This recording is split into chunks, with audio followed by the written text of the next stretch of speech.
So now we're going to talk about settings with your machine. We're looking at an MP welder, which is a multiprocessor. So if you notice, there is a Mig Setup Chart, a stick setup chart, and a TIG setup chart.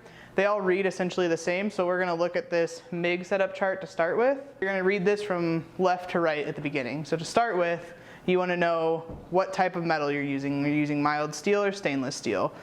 For the purposes of this, we're going to look at mild steel, and then you're going to jump over and look at your gas selection. Are you using an argon CO2 mix? Are you using flux core wire so you don't need gas? In our situation, we're looking at a 75-25 argon mix, so that's going to keep us up into this box. We're going to go over to the right again, and then it's going to be the size of wire we're running. This machine currently has 030 wire in it, so we're going to follow this across.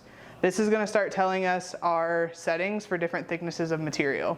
So then at this point, we're going to start looking at the thicknesses. If I'm welding, let's say 1/8 inch material, so I'm at this box here, I'm following down and matching my 030 wire over to it. So my left knob, which is going to be my voltage, should be around 6, and my right knob, which is my wire feed speed, would be around 7. This setting chart is good for all the gauges of material this welder is designed for, which is from 22 gauge all the way up to 1/4 inch.